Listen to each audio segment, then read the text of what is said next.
नमस्कार किसान भाइयों, मैं मान सिंह एक बार फिर आपके सामने प्रस्तुत हैं। अभी हम इस बार एक नए फार्म पे आए हैं। यहाँ की जो समस्याएं थी उनको समझने, उनको दूर करने के लिए हम नए फार्म पे आज आपको कुछ बताते हैं कि जो कवक जनित रोग हैं, जड़ गलन जो रोग होता है, उसको हमें कैसे बचाना है, क्या क्या हमें उसके लिए बचाव कार्य करने हैं, जिससे कि हम अपने पौधों को सुरक्षित कर सकें। सबसे पहले मैं अपने प्रिय किसान हैं हमारे, उनसे आपको मिलाना चाहूँगा, जिनके आज हम फार्म पे आए हैं। उनसे हम उनके बारे में पूछेंगे कि वो कितने संतुष्ट हैं इस खेती से। तो आप एक बार बताएं थोड़ा सा। नमस्कार किसान भाइयों, मैं संजीव चौहान, ऊंचा गांव, जिला शामली से। यहाँ पे प्लांट्स काफ़ी अच्छे हैं, काफ़ी अच्छी ग्रोथिंग कर रहे हैं, कोई प्रॉब्लम नहीं है। ये मानसिक जी ने काफ़ी सहयोग किया है, इनकी रुद्रा एग्रो कंपनी ने। तो संजीव जी, आपको कहाँ से कंपनी के बारे में पता लगा और आपने किस तरीके से कंपनी पे अप्रोच बनाई? आपको अभी तक जो कंपनी द्वारा दी जा रही जानकारी हैं, आप उनसे संतुष्ट हैं? वो थोड़ा सा किसान भाइयों से आप शेयर करें अपना अनुभव कि आपका अभी तक जो हमारा 2 महीने, 2.5 महीने, 3 महीने का ये अनुभव है, अभी तक आप कितने संतुष्ट हैं कंपनी से। तो वो एक किसान उसे आप उसको भी शेयर करें अपना। कंपनी से तो वैसे काफ़ी संतुष्ट हैं, लगभग 2.5 महीने के प्लांट्स हो चुके हैं ये। हम्म, और काफ़ी अच्छी ग्रोथिंग भी है, टाइम पे जो है सब डाइट वगैरह सब मिल जाती है, कोई दिक्कत नहीं है इसमें। तो जानकारी से आप पूरे जानकारी से संतुष्ट पूरी हैं? संतुष्ट है, मुझे जी, जानने की कोई दिक्कत नहीं है इसमें। तो ठीक है। तो किसान भाइयों, ये हमारे संजीव जी हैं, जो कि कैराना क्षेत्र में गांव, ऊंचा गांव इनका गांव पड़ता है। यहाँ पे इन्होंने ये पपीते की एक नई शुरुआत की है इस क्षेत्र में। ये नए हैं, अभी तक यहाँ कोई गन्ने की बेल्ट है, कोई पपीते की खेती नहीं करता है।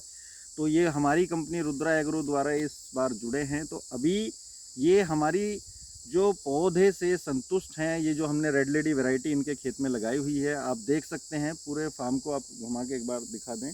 ये लगभग 2.25 महीने का पौधा है और अपनी उम्मीद से अच्छी ग्रोथ कर रहा है। फ्लोरिंग इसका आना स्टार्ट हो गया है। और आज जो हम आए हैं, कुछ समस्याएं इनकी थी, उसको लेके हम इस फार्म पे आए हैं। इसमें क्या है कि जो इन दिनों में टेम्परेचर हाई होने की वजह से हमारे पौधे में क्या होता है, किसान भाई फ्लड करके सिंचाई करते हैं, तो उससे जो पौधे में कवक जनित रोग विषाणु पैदा हो जाते हैं, यानी कि जिसको शुद्ध भाषा में बोलें कि जड़ गलन रोग, रूट रोट्स आ जाते हैं। उसको उससे हमें कैसे बचाव करना है, कैसे अपने पौधे को हमें सुरक्षित रखना है, इन छोटे छोटे पहलुओं पे किसान भाइयों आपको गौर रखना है। तो मैं अभी आपको दिखाता हूँ कि इस रोग की पहचान क्या होती है और हमें इसको कैसे समझना होता है, ये किस कारण से हो रहा है। तो अभी आपको मैं दिखाता हूँ, ये पौधा है। एक मिनट आप दिखाएं। ये लगभग ये पौधा है। इस पौधे पे क्या होता है कि जैसे ये आप देख रहे हैं, स्पॉट आ रहे हैं, पानी के काले काले दाग हो गए। तो ये क्या होता है, एक कवक होते हैं, विषाणु एक तरीके के, जो आंखों से दिखाई नहीं देंगे किसी को भी। किसान भाइयों, इस चीज़ का ध्यान रखें। ये किस कारण से होता है, जैसे हम सिंचाई करते हैं, आप देख सकते हैं इस खेत में जो मिट्टी थी वो बिल्कुल समतल थी। जिस कारण से हम सिंचाई करते हैं तो पानी आता है, पानी तने तक पहुँचता है, और जो यहाँ पे पौधे की जड़ में उससे जल ठहराव की स्थिति बन जाती है, जिस कारण से ये जो कवक रोग है, विषाणु, ये उत्पन्न हो जाते हैं। और ये धीरे धीरे करके हमारे तने को और जड़ों को सड़ाना शुरू कर देते हैं। तो इस चीज़ का विशेषकर ध्यान रखें। जब भी हम सिंचाई करें तो इस चीज़ों पे, पहलू पे गौर करें कि पौधे के तने तक पानी कभी भी ना पहुंच पाए। मेड़ों को, बरसात का समय आने वाला है, मेड़ों को अपनी ऊंची करके, अच्छी करके मिट्टी लगा के रखें, जिससे कि हमारे पौधे के तने तक पानी ना पहुंच पाए। अब मैं आपको बताता हूं, अगर इस तरीके की समस्याएं किसी भी किसान के साथ जुड़ी हुई हैं, तो इसमें हम 2 उपाय इसके बचाव के लिए कर सकते हैं। सर्वप्रथम हमें अपनी मेड़ों को सुरक्षित करना, ऊंची मेड़ें करनी है, जिससे कि हमारा पौधे के तने तक पानी ना पहुंच पाए। दूसरा, अपने खेत में हमें खरपतवार रहित खेत रखना है, क्योंकि खरपतवार से पानी रुक के चलता है, पानी ठहरने की स्थिति बन जाती है। तीसरा, हमें जो रासायनिक उपचार है इसका, उसके लिए हम मेटल एक्सल प्लस मैनकोजिब का कॉम्बिनेशन आता है। वो किसी भी नाम से हो सकता है, रेडोमिल, बहुत सारी कंपनियों के अलग अलग आते हैं। रेडोमिल सेजेंटा का आता है। तो उसको हम लगभग 1.5 से 2 ग्राम प्रति लीटर पानी में मिलाकर सभी पौधों की जड़ों में 100 ml पानी छोड़ सकते हैं।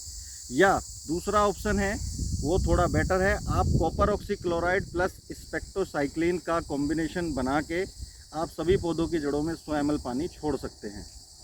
तो किसान भाइयों, इससे ये पौधे की जो बीमारी है वो ख़त्म हो जाएगी। यही प्रक्रिया हमें लगभग 10 दिन के अंदर 2 बार करनी है इस दवाई की।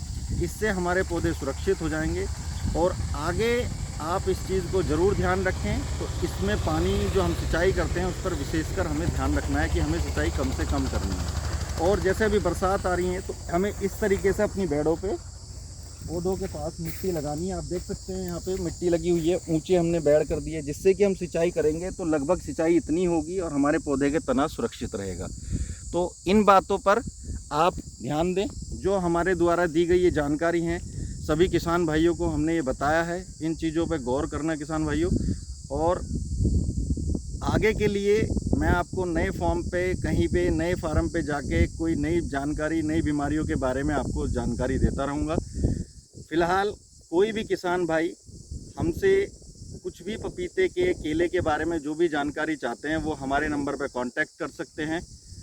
मेरा नाम मान सिंह है। मेरा नंबर है 9997533370। इस नंबर पे आप हमसे संपर्क कर सकते हैं। आपके पपीते से जुड़ी हुई कोई भी दिक्कत है आप हमसे शेयर कर सकते हैं, उसका हम आपको उपाय बताएंगे। दूसरा, आप हमारी साइट पे जा सकते हैं www.rudraagroindustry.com पे आप जाके हमसे संपर्क कर सकते हैं। इंडिया मार्ट के थ्रू भी आप हमसे संपर्क कर सकते हैं। तो किसान भाइयों, ध्यान रखें, अपनी ये फसल बहुत अच्छी उपयोगी फसल है, इसका नुकसान ना होने दें। छोटी छोटी चीज़ों पे गौर करें। आगे की वीडियो के लिए मिलते हैं नए अनुभव के साथ।